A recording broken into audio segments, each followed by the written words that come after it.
चर्चा शुरू करते हैं। जो मेहमान हमारे साथ मौजूद है मैं उनका आप लोगों से तारुफ कराया। तो हमारे साथ है महामंत्री युवा मोर्चा बीजेपी से समीर लोखंडे जी, प्रवक्ता यूबीटी मुंबई कलविंदर दड़ियाल जी, राष्ट्रीय अध्यक्ष एसवीपी से अफरोज खान जी, चिंटू शेख जी नेता एकनाथ शिंदे गुट से हैं, और राकेश गोसाई जी वरिष्ठ पत्रकार। आप सभी मेहमानों का बहुत बहुत स्वागत है हमारी इस खास चर्चा में। सबसे पहले समीर लोखंडे जी, अगर देखें अभी जो 13 सीटों पर यहां चुनाव हो रहे हैं, पिछली बार यहां पर एनडीए ने परचम फैलाया था। अगर एक आध सीटों की अगर आप बात कर दें तो छोड़ के ज्यादातर सीटों पर एनडीए यहां पर जीती है और बीजेपी यहां पर मजबूत स्थिति में रही है। लेकिन देखें इस बार शिवसेना भी 2 गुटों में बटी हुई है। आप भले ठीक है, जो चुनाव चिन्ह है तीर कमान का वो शिंदे गुट के पास है, लेकिन उद्धव बाला साहब ठाकरे भी बाला साहब ठाकरे के बेटे हैं, तो वो भी अपनी तरफ से एक ताल ठोक रहे। देखना होगा चुनाव में जब रिजल्ट आएंगे तो जनता किसको पसंद करती है। लेकिन इस बार कितना भरोसा है आपको? पिछली बार जितनी सीटें आप जीती थी उतनी सीटें जीत रहे हैं, आप ज्यादा सीटें जीत रहे हैं। अभी आखिरी चरण 5वें चरण में 13 सीटों पर चुनाव हो रहे हैं जहां पर, और ये बार जब हमारी 13 सीट्स पर अब इलेक्शन हो रहा है, 13 के 13 सीट में भारतीय जनता तथा शिवसेना एनडीए अलायंस के सारे सीट्स हमें मिलने वाले हैं। हमारी ही यहाँ पर विजय निश्चित है। उसकी क्या कुछ खास आपको वजह लग रही? क्योंकि देखिए इस बार अगर बात करें उद्धव बाला साहब ठाकरे, उनके पास जो चुनाव चिन्ह है मशाल है, लेकिन वो अपने आप को एक असली शिवसैनिक कह रहे हैं कि असली पार्टी हमारे पास है, लेकिन चुनाव चिन्ह आप लोग ने छीन लिया है। इस बार क्या वजह आपको लग रहा है? और यही दावा शरद पवार जी की तरफ से किया जा रहा है कि असली तो एनसीपी हम है, बस हमारा चुनाव चिन्ह छीन लिया गया है, और सीधे आरोप आपके ऊपर लग रहे हैं। नहीं, ये आरोप लगाने वाले ये होते कौन है, जबकि तो सुप्रीम कोर्ट ने कह दिया है कि यही ओरिजिनल शिवसेना है और यही एनसीपी है। क्या इनको सुप्रीम कोर्ट का आदेश इन्हें स्वीकार नहीं है? ठीक है, लेकिन देखिए जनता के बीच में तो यही मैसेज दिया जा रहा है, कहीं कहीं इसका असर चुनाव में ना देखने को मिले। और रही बात जनता की, तो जनता पहले भी भारतीय जनता पार्टी और शिवसेना के एनडीए अलायंस को जनता ने पहले चुन के दिया था, और आने वाले समय की आने वाले इलेक्शन और अभी जो इलेक्शन हो रहा है, आने वाले समय में आने वाले रिजल्ट में आपको स्पष्ट दिख जाएगा कि जनता ने फिर से एक बार भारतीय जनता पार्टी तथा एनडीए अलायंस को चुनवा के दिया है। ठीक है कलविंदर जी, देखिए जिस तरह से बात करें, पिछली बार अगर देखें तो इन 13 सीटों में ज्यादातर क्या पूरी सीटें यहां पर एनडीए ने जीती थी, लेकिन उस वक्त उद्धव बाला साहब ठाकरे बीजेपी के साथ हुआ करते थे। अब उनकी एक अलग से पार्टी है, उनको मशाल चुनाव चिन्ह उनको मिला हुआ है। तो जिन सीटों पर पिछली बार बहुत सारी सीटें जिसपे शिवसेना ने यहां पर परचम ले रहा था और दूसरे नंबर पर एनसीपी रही थी, और जिसको अपन कह सकते हैं कि अब भले एनसीपी जो अजित पवार ग्रुप है वो एनडीए में शामिल है, लेकिन शरद पवार गुट आप लोग के साथ है।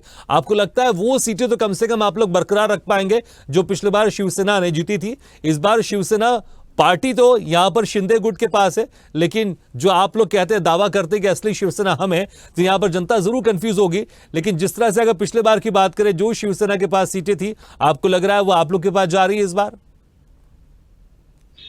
जरूर, क्योंकि देखो ये महाराष्ट्र की जनता है, जो जिस तरह से शिवसेना तोड़ी गई है, शिवसेना को तोड़ फोड़ के शिवसेना के 40 मतलब एमएलए और जो खासदार, जे देवेंद्र फडणवीस जी हो या अमित शाह जी हो या नरेंद्र मोदी हो, इन्होंने जिस तरह शिवसेना के साथ एक मतलब क्या बोलते कूटनीति खेली है, कूटनीति खेल के इन एमएलए को जो भी उन्होंने एक हमें जैसे महाराष्ट्र में कहा जाता है 50 खोके इन्हें पैसे देकर इनको खरीदा गया है। और अगर यही चाहते कि 2.5 साल पहले ये शिवसेना को उन्होंने मुख्यमंत्री पद देना था, तो उन्होंने पहले ही क्यों ना देते। देखो ये महाराष्ट्र की जनता है, मराठी माणसाला समझता है, मतलब मराठी मानुस अपने महाराष्ट्र के लिए, महाराष्ट्र के हित के लिए सोचेगा, और चुनाव चिन्ह बदलने से या चोरी करने से उससे कुछ बहुत ज्यादा फर्क पड़ने वाला नहीं है। देखो महाराष्ट्र के ठीक है, मुझे लगता है कितना फर्क पड़ेगा, चर्चा लगातार हमारी जारी रहेगी, लेकिन थोड़ा सा आपको रोकना चाहूंगा। महाराष्ट्र में ये 5वां और आखिरी चरण है, इसमें 13 सीटों पर चुनाव हो रहा है, और अगर 2019 के आंकड़ों की बात कर लें तो यहाँ की सारी सीटें एनडीए के पास थी। हालांकि इस बार अगर बात कर लें, शिवसेना जो पिछले बार एनडीए में थी इस बार भी है, लेकिन एक और शिवसेना है जहां पर उद्धव बाला साहब ठाकरे पिछले बार बीजेपी के साथ थे, इस बार उनकी एक अलग से पार्टी है, मशाल चुनाव चिन्ह मिला हुआ। चलिए और लगातार इस चर्चा को हम आगे बढ़ाते हैं। चिंटू शेख जी, आपको मेरी आवाज तो सुनाई दे रही होगी। चिंटू जी देखिए, अगर हम देखें पिछले बार 2019 के आंकड़ों की बात कर लें तो यहां पर शिवसेना ने बहुत सारी सीटें इन 13 सीटों में से अपने हिस्से में की थी, अपने कब्जे में की थी। इस बार आपको लग रहा है कि सारी सीटें फिर से आप लोग के हिस्से में जाने वाली है? क्योंकि इस बार उद्धव बाला साहब ठाकरे अलग से हैं, पहले वो शिवसेना के नेता वो हुआ करते थे, लेकिन अब उद्धव बाला साहब ठाकरे अलग से अपनी पार्टी में है और वो दावा ठोक रहे हैं कि असली शिवसेना हम है, इसलिए जनता इस बार हमको चुनकर भेज रही है। देखिए 2014 के इलेक्शन में हम लोग साथ में थे, युति में थे। भाजपा को 23 जगह मिली थी, शिवसेना को 18 जगह मिली थी। उसको लीड करते थे उद्धव ठाकरे। 2019 के अंदर भी भाजपा को 22 सीटें मिली, शिवसेना को 18 सीटें मिली। मगर शिवसेना के 22 में से 18 सीट मिलने पे 4 दिग्गज हार गए थे। उनके जो 4 मिनिस्टर थे एक्स वो हार गए। जब शिवसेना बीजेपी साथ में थी तब वो गद्दार नहीं। इधर तक कि गोरेगांव के सभा में खुद उभा टाके उद्धव ठाकरे जी ने बोला था कि हमारे आमचे 25 वर्ष सडली, मराठी में बोला था। इसका मतलब है हमारी 25 साल सड़ गए। हम अगर भाजपा के साथ इलेक्शन लड़ रहे हैं, साथ में युति में लड़ते हैं, ये तो ऐसी बात हुई कि बारात और शादी एक के साथ और घर बसाना दूसरे के साथ। तो जनता ये भी समझती है। जब हम अलग हो गए तो हम 50 खोके वाले हो गए। जैसे पापा जी ने बताया कि हम 50 खोके वाले हो गए, मगर आप कौन से खोके लेके शरद पवार जी के साथ गए थे? आप कौन से खोखा लेके आप कांग्रेस के साथ गए थे? आज जनता जानती है ये बाला साहब की हिंदूवादी पार्टी है। हम जात से मुसलमान हैं, मगर कर्म से धनुष्य बाण शिव सैनिक है। आज मैं माहौल देख रहा हूं, पहले से कितने सालों से भाजपा शिवसेना के गठबंधन को लोगों ने महाराष्ट्र के चुन के दिया है, वो चाहे कोई भी हो। और जिस तरीके से इस चुनाव में, इस बार के चुनाव में जो मेहनत एकनाथ शिंदे जी ने, देवेंद्र जी ने, अजीत दादा ने, आठवले साहब ने, और बाद में हमको समर्थन मिल गया मनसे का, तो जनता का रुख पूरी की पूरी 48-48 सीट ये हमारी होगी। आप देख लेना, 4 तारीख को मुझे वापस बुलाना, वापस निमंत्रण देना, इन सबको भी बुलाना। 11 बजे तक पिक्चर क्लियर हो जाएगा। वो जीतेंगे तो हमने ईवीएम नहीं किया, हम जीतेंगे तो ईवीएम के नाम से यही लोग चिल्लाएंगे। इनको आज ही बोलता हूँ 4 तारीख को ईवीएम का नाम मत लेना, क्योंकि दूध का दूध पानी का पानी हो जाएगा। मुझे पूरा यकीन है कि ज्यादा से ज्यादा सीट जीतेंगे, क्योंकि हमारा चीफ मिनिस्टर 24/7 काम करता है, लोगों का काम करता है, हर एक का काम करता है, हर एक समाज का काम करता है। हम जब उद्धव ठाकरे के ग्रुप में थे, मैं थोड़ा 1 मिनट ज्यादा बोलूंगा, लीजिए। हमने खून पसीना एक किया, मगर जिस नेता को अपने कार्यकर्ता की कदर नहीं, अरे मातोश्री के गेट पे 4-4 घंटा खड़ा करते हैं, बैठने को बेंच नहीं, बाकड़ा नहीं, सर पे छत नहीं, ऐसी गर्मियों में हम खड़े थे। हम क्या खोखे वाले लोग हैं? हम तो अक्टूबर में प्रवेश किए, हमने एफिडेविट दी, अब दिया, मगर हमें सेना भवन के अंदर मुसलमानों का प्रोग्राम लेने के लिए बोला जाता था। सेना भवन हज हाउस नहीं है, इतने मुसलमानांचा काय ना है। इधर तक पापा जी आपको याद करा के देता हूं मैं, जब बाबा राम रहीम में मुलुंड में कुछ दंगा किया था, कुछ फायरिंग की थी, तो यही उद्धव ठाकरे बोले थे, सरदारों सावधान, ही मुंबई है, कापून फेकून देव, ये बयान था। जब बाबरी मस्जिद शहीद हुई थी तो मिलिंद नार्वेकर बाबरी मस्जिद शहीद का फोटो डालते थे, ट्वीट करते थे, हर शहीद दिन को बोलते थे हमें घमंड है, हमें स्वाभिमान है कि हमने बाबरी मस्जिद गिराई। और आज आप मुसलमानों के वोटिंग के ऊपर है, तो इससे अच्छी तो बीजेपी है कि कोई दंगा नहीं होता है, महिलाएं खुश है, ट्रिपल तलाक का कानून बन गया, पहले व्हाट्सएप पे आता था तलाक। आज कार्यकर्ताओं की कदर ना मातोश्री पे होती है, ना सेना भवन पे होती है। आज उद्धव ठाकरे ने पूरा रिवीजन करके देखिए, आपको मिलने के लिए हमें 4-4 पीओ को फोन करना पड़ता है, मिलिंद नार्वेकर को मस्का पॉलिश करना पड़ता था, और अब ऐसा नहीं है। हमारे एकनाथ शिंदे जी 24/7 रहते हैं, लोगों का काम करते हैं, वो चाहे आरोग्य से रिलेटेड हो, कोई काम हो। मेरे इलाके में 530 बेड का हॉस्पिटल पास कराया, उद्धव ठाकरे की सरकार की क्यों नहीं पास कराया? गरीबों के लिए हॉस्पिटल पास कराया, उसके लिए हमें उपोषण करना पड़ा, मगर एकनाथ शिंदे के राज में वो हॉस्पिटल 24 घंटे में पास हो गया। ठीक है, तो मुझे लग रहा है कि ठीक है, लेकिन अभी अगर जो दावा की अगर बात कर लें, 13 की सीटों में जो भी हो रहा है 5वें चरण में, क्या 13 की 13 सीटें पूरी एनडीए जीत रही है, या फिर कुछ सीटें आपको लग रहा है यहाँ पर फेस लग रही है? देख लीजिए, ये रिकॉर्डिंग मेरी होगी आपके चैनल से। ठीक है, मुझे लगता है कॉन्फिडेंस देखना होगा 4 जून को कितना रहता है। जनता अफरोज खान जी, जनार्दन चिंटू शेख जी की बातें आपने सुनी होगी। उन्होंने साफ कहा कि मैं ऐसे धर्म से तो मुसलमान हूं, लेकिन जिस तरह से शिवसेना के रीति रिवाज से मैं बिल्कुल रंगा हुआ हूं। आपका क्या कहना है इस महाराष्ट्र की राजनीति को, आप किस तरह से देख रहे हैं? आपकी पार्टी इसमें किस तरह से अपने एक स्थिति मजबूत करके रखी हुई है? किस तरह से स्थिति आपको लग रहा है? और जो मतदान अभी हो रहा है, क्योंकि 5वें चरण का आज महाराष्ट्र का पूरा मतदान है, मुझे लगता है कल से हिसाब किताब लगने शुरू हो जाएंगे, किस पार्टी को कितनी सीटें मिल रही हैं। भागीरथ जी, सबसे पहले तो सभी को नमस्कार। मैं अफरोज खान, संयुक्त विकास पार्टी का राष्ट्रीय अध्यक्ष हूँ। स्वादेश चैनल का धन्यवाद। अभी हमारे एक मित्र कह रहे थे भागीरथ जी, बहुत मैं इनकी बात को बड़ा करते हुए सीधा कटाक्ष कर रहा हूँ कि अगर भारतीय जनता पार्टी ने देश में बहुत बड़ा काम किया या एक नाथ शिंदे जी ने बहुत बड़ा काम किया, तो एक नाथ शिंदे की भी सरकार बहुत दिनों से बन गई है। बीएमसी चुनाव क्यों नहीं हो रहा है मुंबई में, जनता जानना चाहती है। दूसरा, जम्मू कश्मीर को बहुत अच्छे से आपने अपने अंडर में लिया और वो हमारे भारत का अंग है, हमें भी खुशी है। जम्मू कश्मीर में अभी तक विधानसभा चुनाव क्यों नहीं हो रहा है? भाजपा ने इतने सारे कार्य किए हैं। और देखिए, मैं भी एक अपनी मेरी पार्टी खुद की है, बट मैं इतना आपको बताना चाहूंगा भागीरथ जी कि जिस तरह से अभी देखिए एनसीपी का 2 पार्ट, शिवसेना का 2 पार्ट, तो इसी तरह से पार्टियों का जो पार्ट बाय पार्ट बन रहा है, तो जैसे बॉलीवुड में फिल्म बनती है पार्ट 1, पार्ट 2, पार्ट 3, तो क्या अभी और भी पार्ट होने और वाला है? बॉलीवुड में खेमे भी, आप किस खेमे में, थोड़ा ये भी क्लियर कर दीजिए आप।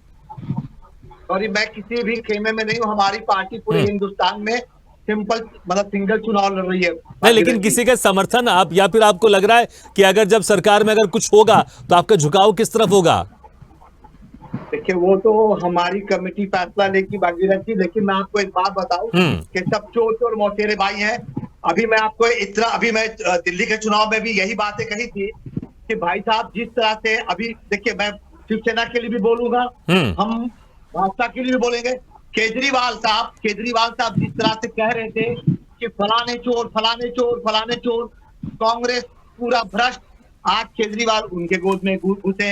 यही हमारे उद्धव साहब बोले थे जब केजरीवाल बंबई आया था। इन सबको भी पता होगा कि मदारी वाला आया, मदारी करके चला गया। तो अब उद्धव जी को केजरीवाल साहब की कौन सी मदारी पसंद आई कि इंडिया गठबंधन में चले गए? देखिए, बहुत सारी बातें कुल मिला के भागीरथ जी देश के अंदर जो भी ठीक है, लेकिन आप कह रहे हैं आप अकेले चुनाव लड़ रहे हैं। आप बताइए कि कितनी, आपको क्या लग रहा है 48 में तो महाराष्ट्र में कितनी सीटों पर आपको लग रहा है कि आप मजबूत स्थिति में, क्योंकि पिछली बार तो एक भी सीटें आपकी हिस्से में नहीं थी।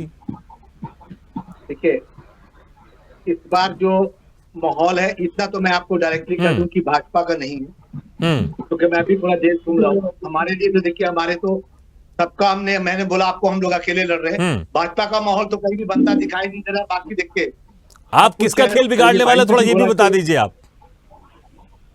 मैं कह रहा हूँ, ठीक है, जैसे मैंने कहा 2019 में एक भी सीटें आपकी नहीं थी महाराष्ट्र में, किसका खेल आप बिगाड़ सकते हैं? मैं किसका खेला बिगाड़ सकता हूँ? देखिए, हमारा क्या है कि हमें तो जनता के ऊपर पूरा विश्वास है। हमारी पार्टी को जो वोट मिलेगा, हमारा किसी से वो नहीं, हम अपना एजेंडा और अपने मिशन पे काम कर रहे हैं भागीरथ जी। अभी हमें खेला बिगाड़ने वगैरह आपके बात में कभी न किया है, न करूंगा। लेकिन मैं इतना, चलिए, मुझे लगता है राकेश जी इसका सही जवाब दे पाएंगे कि किसका खेल आप बिगाड़ सकते हैं।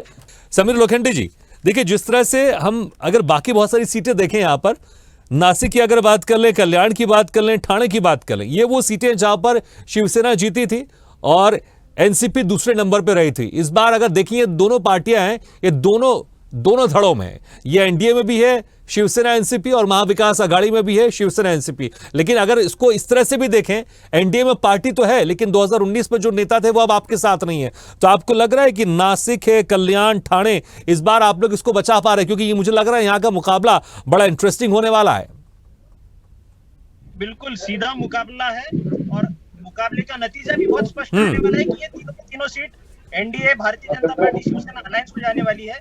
इसकी सीधी वजह मैं आपको यही बताना चाहता हूँ कि लोगों को पता है यहाँ पर IITs किसने लाए हैं, एम्स किसने लाया है, हाईवेज किसने बनाए हैं, प्रधानमंत्री जन आवास योजना के अंतर्गत घर कितने दिए गए हैं, उज्ज्वला गैस योजना के अंतर्गत घर घर में गैस कैसे पहुंचा है, 370 किसने हटाया है, राम मंदिर किसने बनाया है। ऐसे बहुत सारे मैं उदाहरण दे देकर थक जाऊंगा, मगर सामान्य जनता को ये पता है कि ये कार्य किसके नेतृत्व में, माननीय पंतप्रधान नरेंद्र जी मोदी जी के नेतृत्व में और महाराष्ट्र के मुख्यमंत्री एकनाथ जी शिंदे के नेतृत्व में तथा देवेंद्र जी फडणवीस महाराष्ट्र राज्य के उप मुख्यमंत्री इनके नेतृत्व में। लेकिन समझिए जनता को थोड़ा ऐसा नहीं लगेगा, जनता को ऐसा नहीं लगेगा कि शिवसेना के सामने शिवसेना खड़ी हुई है? बिल्कुल नहीं लगेगा, क्योंकि जनता को सही क्या है गलत क्या है पता है और जनता ये बहुत अच्छी तरह जानती है किस तरह उद्धव ठाकरे जी ने धोखा दिया भारतीय जनता पार्टी को। और उसके बाद में वो, मैं बताना चाहूंगा, बाला साहब ठाकरे जी की पूरी उम्र गई कि कांग्रेस के साथ में जब मेरा पार्टी जाएगा तब मेरी ये पार्टी बंद कर दो, ऐसा बाला साहब ठाकरे डंके की चोट पर कहते थे, हिंदू हृदय सम्राट। और आज का दिन देखिए उद्धव ठाकरे जी को और पूरे उनके ठाकरे परिवार को बांद्रा में जाकर के वोट देना पड़ रहा है उनके कांग्रेस के कैंडिडेट को। ये आज सबसे बड़ा उनके लिए शर्मनाक तथा दुर्दैवी दिन है। उनके पिताजी का जिंदगी भर उम्र यही चीज में चला गया कि कांग्रेस को विरोध करने में, और उन्होंने कहा कि कांग्रेस को कभी आपके साथ में कभी नहीं जाना है। और आज उनके ऊपर ये दिन है कि उनको कांग्रेस को वोट करना पड़ रहा है। तो ये सिर्फ बाला साहब ठाकरे जी की वाणी नहीं थी, जनता भी बता देगी और ये शिवसेना तो बाला साहब ठाकरे जी की जो दुकान है ये बंद कर देगी। ठीक है, मुझे लगता है जनता बाकी डिसाइड करेगी। लेकिन कलविंदर जी देखिए, मैं नासिक, कल्याण, ठाणे इस सीटों की सिर्फ बात इसलिए कर रहा हूं, इन 13 सीटों में से, क्योंकि यहां पर पिछले बार शिवसेना जीती थी और एनसीपी यहां पर दूसरे नंबर पे थी। और इस बार अब शिवसेना के सामने शिवसेना ही है। भले ख्याल थे कि जो शिंदे गुट को तीर कमान मिला हुआ है, लेकिन अब उद्धव बाला साहब ठाकरे जो यूबीटी है उनके उम्मीदवार यहां पर चुनावी मैदान में। कैसे आप जनता को कन्विंस कर पाएंगे कि पिछले बार जो जीते थे यहां पर वो आपकी पार्टी से जीते थे, क्योंकि अब आपकी पार्टी के पास वो चुनाव चिन्ह नहीं है पिछली बार जिन चुनाव चिन्ह पर जनता ने मुहर लगाई थी। देखिए, अभी जैसे अब नासिक की बात करें, नासिक की बात जैसे कि हिम्मत जी गोडसे के खिलाफ हमारे निष्ठावंत राजा भाऊ वाजे ये उनके सामने खड़े, और हेमंत गोडसे के एक, मुझे लगता है एक 2-3 महीने पहले एक अच्छा सा वीडियो लॉन्च हुआ था जो पूरे महाराष्ट्र में पूरे भारत में बड़ी अच्छी तरह से देखा था कि वो किस तरह से स्त्रियों का सम्मान करते हैं और स्त्रियों के साथ उनका कैसा व्यवहार है वो देखा है। लोगों को ऐसे उम्मीदवार को चुन के लाना है, चाहे एक अच्छे सुसंस्कृत जो उद्धव बाला साहब जी के, ठाकरे जी के निष्ठावंत शिवसैनिक है, राजा भाऊ वाजे, इनको चुन के लाना है। जनता सब जानती है कि कौन क्या करता है और क्या नहीं करते, ये किसके कितने भी गुण गाए, लेकिन लोगों को पता है कि क्या करना चाहिए, किसको वोट देना चाहिए। तो जनता जरूर नासिक में से हमारे राजा भाऊ वाजे इन्हें जरूर चुन के लाएगी। रही बात कल्याण की, देखो कल्याण डोंबिवली की बात रही कि जहाँ पे डॉक्टर श्रीकांत शिंदे खड़े हैं, उनके सामने हमारी वैशाली दरेकर खड़ी है। शिवसेना के साथ कल्याण थाना ये ठाकरे परिवार के साथ हमेशा खड़ा रहा है, शिंदे परिवार के साथ खड़ा नहीं रहा है कि शिंदे नहीं। लेकिन पिछली बार जिन जनता ने शिवसेना को वोट दिया था, जिन चुनाव चिन्ह पर मुहर लगाई थी, जिन चुनाव चिन्ह पर ईवीएम बटन दबाया था, इस बार वो चुनाव चिन्ह तो शिंदे गुट के पास है।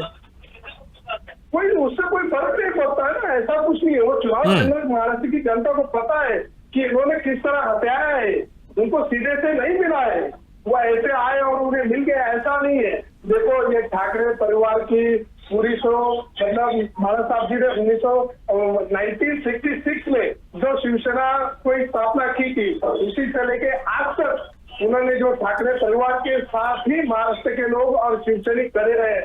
ठीक, देखना होगा। लेकिन हालांकि ये भी सत्य है कि जब से बाला साहब ठाकरे नहीं रहे उसके बाद से शिवसेना धीरे धीरे कमजोर होती गई है और बीजेपी फिर बड़ा भाई यहां पर होती गई है, इसमें कोई शक नहीं है। क्योंकि जो शख्स महाराष्ट्र में शिवसेना बाला साहब ठाकरे जब तक थे उनको वोट देते थे, फिर धीरे धीरे फिर वो उनके वोट जो हैं वो धीरे धीरे कहीं दूसरी तरफ बढ़ते गए। इसलिए बीजेपी लगातार यहां पर मजबूत होती गई है और मुझे लगता है इसी को लेकर झगड़ा था और यही झगड़ा था, मुझे क्या यही झगड़ा था जिसकी वजह से फिर उद्धव ठाकरे साहब फिर वो दूसरी तरफ चले गए। ठीक है, मैं आऊंगा आपके पास दोबारा। राकेश जी देखिए, जिस तरह से अभी आखिरी चरण में चुनाव संपन्न हो जाएगा, महाराष्ट्र के 5 चरण में चुनाव होने थे, 48 सीटों पर आज 13 सीटों पर चुनाव हो रहे हैं। आप कैसे देखते हैं? पिछली बार 2019 में सारी की सारी सीटें यहां पर एनडीए का कब्जा था, लेकिन इस बार बड़े गफलत है एनडीए में। अगर देखें पिछली बार जो शिवसेना थी, इस बार शिवसेना शरद गुट के साथ भी है, लेकिन पिछली बार जो एनसीपी थी इस बार वो एनडीए के साथ में, तो बहुत सारी गफलत है। आप कैसे देख रहे हैं इस बार कौन यहां पर किनकी स्थिति इन 13 सीटों पर मजबूत दिखाई दे रही है आपको? भगीरथ, जिस तरह से ये 2024 का लोकसभा चुनाव है, जो देखा जाए तो कुछ अलग तरीके से चल रहा है पूरे भारत में। महाराष्ट्र की जो हम बात करें, हम जो 13 सीटों का आज चुनाव मतदान जारी है, 27-28% से ज्यादा मतदान हो भी चुका है, बहुत धीमी गति से मतदान हो रहा है। ये सारी चीजों को भी मद्देनजर रखी जाती है। इसके अलावा जो शिवसेना में 2 जुट हुए, एनसीपी में 2 जुट हुए, तो एक बात कहीं ना कहीं ये बंबई के लिए बोली जाती है कि बाला साहेब है तो बंबई है। सारा भारत जानता है कि बाला साहेब ठाकरे से ही बंबई की रचना हुई थी और उनका एक प्रभाव रहा है। तो उनका जो पोता है उद्धव ठाकरे जी, उनका भी एक वजूद है बॉम्बे शिवसेना में, और उनकी जो रैलियां हुई उनमें जो भीड़ लगी है, उनसे एक अंदाजा लगा सकते हैं कि बाला साहेब जमीनी स्तर से फिर ऊपर आए हैं। शिवसेना टूटने के बाद भी वो मजबूती से ऊपर आ रहे हैं। लेकिन दूसरी तरफ एनडीए गठबंधन है, वो 2024 के चुनाव में शिंदे ग्रुप को लेकर और एनसीपी से जो अजीत पवार जी है उनके ग्रुप के साथ जुड़ी है इस बार भाजपा। तो ये जो मिली जुली एनडीए बनी है, उनमें कहीं ना कहीं बाला साहेब की जो रुतबा था, जो उद्धव ठाकरे की पकड़ है लोगों के ऊपर, और बंबई में जो पहचान है उनकी असर कहीं ना कहीं दिखाएगी। लेकिन कांटे की टक्कर जो है, ठीक है, लेकिन अगर आप जो मुंबई का जिक्र कर रहे हैं, क्या ये असर पूरे महाराष्ट्र में दिखाई दे रहा है? इसका असर दिखाई देगा, जरूर दिखाई देगा ना, क्योंकि दोनों गुट मजबूत है। एनडीए भी मजबूत है, इंडिया भी मजबूत है। 13 सीटों पे दबदबा दोनों का रहा है। 2014 ले लो, 2019 ले लो, शिवसेना और बीजेपी सब साथ मिलकर लड़ रही थी। इस बार अलग जुट में है बाला साहेब, तो उसका ये फर्क पड़ेगा। उनकी रैलियां देखो, रैलिया में काफी लोग आते हैं। उद्धव ठाकरे जब रैलियां करते हैं तो जमीनी स्तर से वो ऊपर रहे 1 साल से, तो 1 साल में उन्होंने शिवसेना को मजबूत करने का काम तो किया है। भले उनका निशान जो था धनुष्यबाण, वो मशाल में परिवर्तन हो गया, लेकिन आज भी उद्धव जी कहते हैं हमारी पुरानी शिवसेना तो हमारी टीम है। ठीक है, लेकिन देखना होगा, क्योंकि अगर टीम की बात करें तो बहुत सारे जो उनके साथी थे, इनके साथी जो विधायक थे, वो सारे के सारे एनडीए में शामिल हो गए, क्योंकि अब शिंदे गुट की शिवसेना में चले गए, और बहुत सारे जो पदाधिकारी थे वो भी चले गए, क्योंकि इसी को देखते हुए, ध्यान में रखते हुए जो चुनाव चिन्ह उनको सौंपा गया। लेकिन देखना होगा अब उद्धव ठाकरे ग्रुप की जो शिवसेना है कितनी मजबूती के साथ मैदान में उतर रही है, उसका क्या कुछ चुनाव में असर होगा, देखने वाली बात होगी। चिंटू शेख जी, देखिए जिस तरह से राकेश जी कह रहे हैं कि कहीं ना कहीं आप लोग अगर ये कह लें कि शिवसेना असली हमारी शिवसेना है, लेकिन जमीनी स्तर की बात कर रहे हैं राकेश जी कि ऐसा नहीं है, उनके साथ भी हम देख रहे हैं कि बहुत सारी भीड़ आ रही है। उद्धव बाला साहब ठाकरे जब क्या कर रहे हैं, चुनाव प्रचार कर रहे हैं, तो बहुत सारी भीड़ आ रही है। आपको क्या लगता है जो लोग आ रहे हैं वो चुनाव चिन्ह देखकर देने वाले, या फिर उद्धव बाला साहब ठाकरे का चेहरा देखकर देने वाले, या फिर एनडीए सरकार को या मोदी सरकार को उनका चेहरा देखकर, उनकी गारंटी देखकर, योजनाओं को देखकर अपने मत का प्रयोग करने वाले हैं? पहली बात, मतलब काफी सालों से हम शिव सैनिक है, शिव सैनिक रहेंगे। मुझे एक बात बताइए, आप चैनल पे हो, आप पूरे देश को कवर कर रहे हो, पहले की शिवसेना और अभी उबाटा की शिवसेना, इसमें फर्क है क्या नहीं है? आज बाला साहब ऊपर, अगर बाला साहब देखते हैं तो बाला साहब को इतना दुख होता होगा कि आज मेरे बेटे ने कांग्रेस का बटन दबाया, आज मेरा बेटा हिंदू बंधु और बहनों बोलने के लिए शर्माता है, आज राहुल गांधी को सावरकर के मुद्दे के ऊपर बोलने से डरता है। तो आज ये शिवसेना बची है, ये हिंदूवादी है या ये कांग्रेसवादी है, ये आज क्लियर कर दीजिए, आज क्लियर कर दीजिए। मैं मान लूंगा हाँ, शिवसेना ने, उबाटा ने हिंदूवादी बनना छोड़ दिया।